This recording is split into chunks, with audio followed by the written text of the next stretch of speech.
नमस्कार दोस्तों, रश्मि के घर में आप सभी का स्वागत है। आज मैं आप लोगों को बताऊंगी पालक और सरसों साग और बथुआ साग की रेसिपी जो दादी नानी बनाती थी। हमारे गांव में दादी नानी इसे इस बनाती है। तो चलिए देर न करते हुए बनाती हूँ। तो सबसे पहले देखिए, पालक और सरसों, ये सरसों साग है इसमें।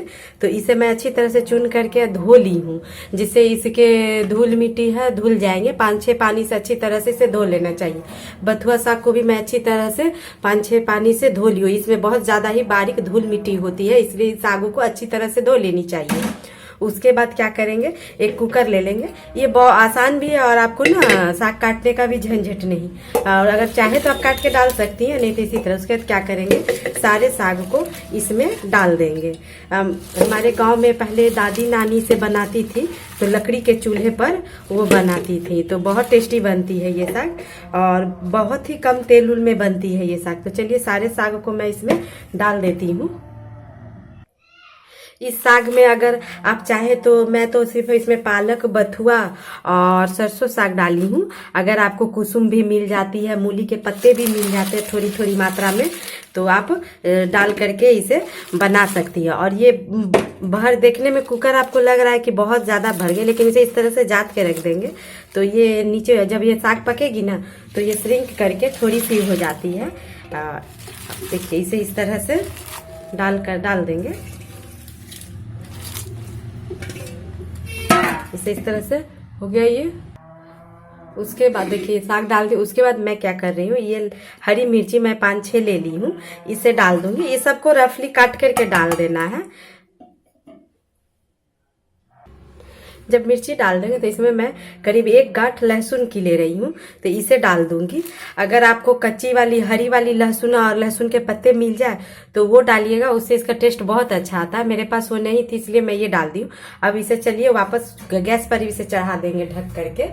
इसे ढक करके चढ़ाएंगे, सीटी नहीं लगाएंगे। मैं भूल गई थी, इसमें थोड़ी सी नमक डाल देंगे, ज्यादा नहीं डालिएगा, एकदम जरा सा डालिएगा, तो जैसे साग जल्दी से गल जाएगी। अब बाद में बाकी नमक को डालेंगे। अगर एक बार में आप ज्यादा डाल दीजिएगा तो साग वाली सब्जी है तो इसके पत्ते ऐसे भी नमकीन होती है और वो श्रिंक करती है, तो इस तरह से इसलिए ज्यादा हो जाएगी नमक, इसलिए आप इसमें कम ही नमक डालिएगा। अब इसे मैं ढक देती हूँ और ढक करके इसे गैस पे रख देंगे।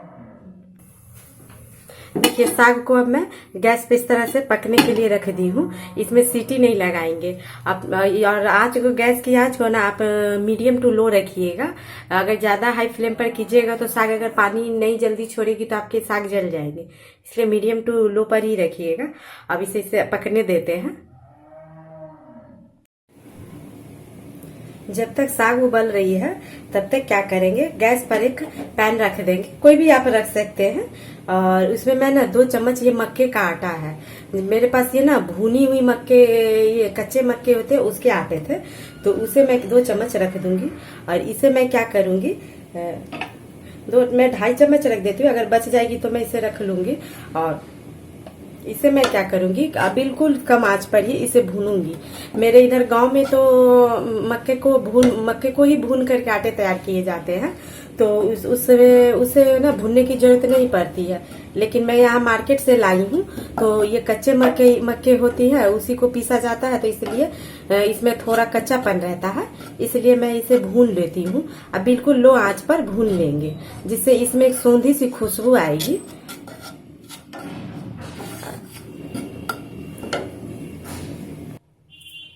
देखिए तकरीबन लो आंच पर इसे मैं 4 मिनट भूनी हूँ। भूनने के बाद ना ये इसमें भुनी हुई आपको कैसे पता चलेगी कि ये भून गई है, तो इसमें से ना एक अलग सी सौंधी सी खुशबू आने लगती है। और 4 मिनट इसे भून ली हूँ। अब गैस को बंद करके इसे ठंडा हो, दूसरे बर्तन में डालकर मैं इसे ठंडा होने के लिए रख दूंगी। देखिए अब ये ठंडा हो जाएगी, अच्छी तरह से इसे रख देते हैं।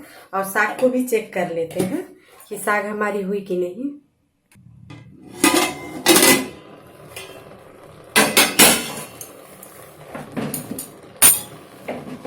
इसे भी अलट पलट कर देते हैं। अभी ये नहीं हुई है, अभी बहुत ही सख्त है।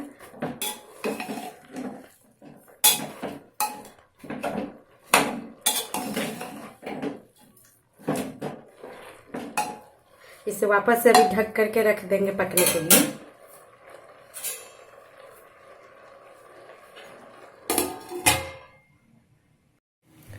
तो चलिए देखते हैं अब साग हुई कि नहीं।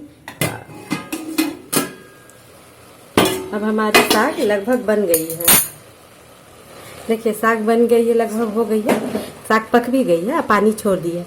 तो गांव में तो वो बनाती है दादी माँ लोग, इसे गांव में बनते हैं तसले में रख के, इसे इसके पानी को फिर ये पानी जब छोड़ती है तो इसके पानी को निकाल दिया जाता है, लेकिन मैं नहीं निकालूंगी। अब मैं क्या करूंगी, इसमें थोड़ी सी नमक दे दूंगी, स्वाद अनुसार नमक डालूंगी। पहले भी हल्का सा नमक दिए थे और साग में कम नमक पड़ती है, इसलिए थोड़ी कम ही नमक डालेंगे। और अगर आपको अंदाजा नहीं चले कि मेरे साग में कितनी नमक जाएगी तो पहले आप बना लीजिए, बाद में लास्ट में से चेक कर लीजिएगा टेस्ट करके। उसके बाद आप अपने अनुसार इसमें नमक डाल सकते हैं। उसके बाद मैं क्या करूंगी, इस तरह का एक करछी ले लूंगी। अब इसी से इसे इस तरह से चला करके और इसे मैश करूंगी इस तरह से, जिससे ये अच्छी तरह से घुटा जाएगी। हमारे इधर इसे ना घटुआ साग बोलते हैं। और साग की क्वांटिटी में जैसे पालक, मेथी, ये सरसों, बथुआ, आपको जो साग मिले लीजिएगा। जो थोड़ी कड़वी साग होती है तो वो थोड़ी सी कम क्वांटिटी में लीजिएगा। अब इसे इस तरह से मिलाते रहेंगे अच्छी तरह से, और नीचे ये मिलाते भी रहेंगे और साग की जो पानी है वो एक्स्ट्रा निकलती भी रहेगी और वो सूख भी जाएगी। देखिए इस तरह से इसे देखिए मिलाते मिलाते हमारी साग ऐसी मिल गई है। अब इसमें क्या करेंगे, ये जो सत्तू भुने थे, ये मकई का आटा, उसे डाल देंगे। तो थोड़ी थोड़ी करके डालेंगे और मिलाएंगे इसे। अभी मैं इसमें 1 ही चम्मच डाली हूँ, फिर मैं मिला करके देखूंगी, मुझे अगर जरूरत लगेगी तो मैं फिर मिलाऊंगी इसमें। पहले इसे थोड़ी थोड़ी डाल करके मिलाएंगे। मक्के का आटा डालने से क्या होता है, इसमें सौंधीपन आ जाती है।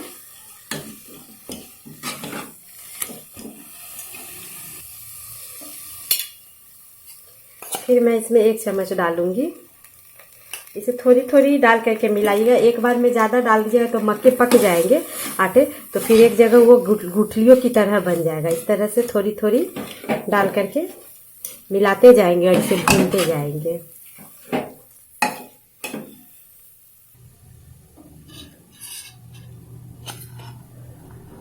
मैं 1 चम्मच और एक बार मिलाती हूँ।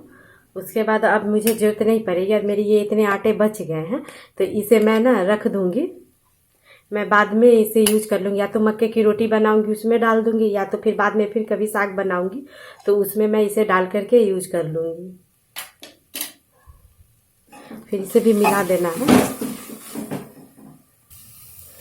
देखिए साग होकर बन करके तैयार हो गई है। अब क्या करेंगे, अब गैस को कर देंगे बंद और अब इसके तड़के की तैयारी कर लेंगे। उसके बाद क्या करेंगे, एक कढ़ाई ले लेंगे और कढ़ाई को जब गर्म हो जाएगी तो इसमें ना 1 चम्मच तेल आप अपने जरूरत के अनुसार कम या ज्यादा डाल सकती हैं, डाल देंगे। तेल को अच्छी तरह से गर्म होने देंगे।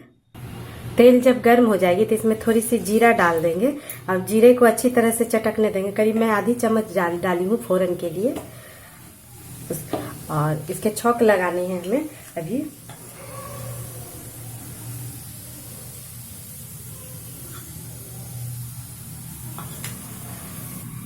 जब जीरा चटकने लगे तो मैं 1 प्याज काट ली हूँ बारीक, तो उसे डाल दूंगी। अब इसे भून लेंगे।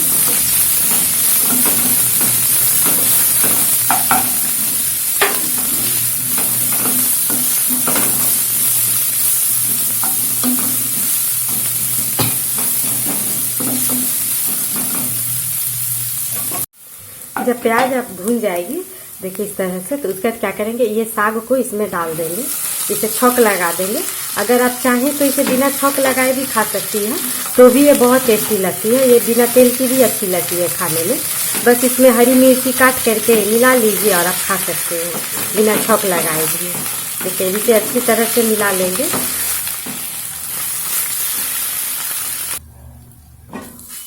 साग भून गई। अब इसमें ये मैं 1 1.5 हरी मिर्ची काटी हूँ ये बिल्कुल ऑप्शनल है, अगर आप तीखा पसंद करती हैं तो डालिएगा, नहीं तो नहीं। लेकिन इससे इस समय हरी मिर्ची डालने से होता क्या कि इसमें ना साग में मिर्ची की अच्छी खुशबू आती है, लेकिन बिल्कुल ये ऑप्शनल है, आप चाहे तो डाल सकती है, नहीं तो इसे स्किप भी कर सकती हैं। तो मैं अब इसे डाल करके मिला दूंगी। मेरी साग बन करके तैयार हो गई है। इसे मेरे यहाँ ना ये सर्दियों में ही ये साग बनती है, क्योंकि इसी समय में आपको सरसों मेथी मतलब सारे साग मिलते हैं और कुसुम भी मिलता है, इसलिए ये मिक्स साग ही है एक तरफ से।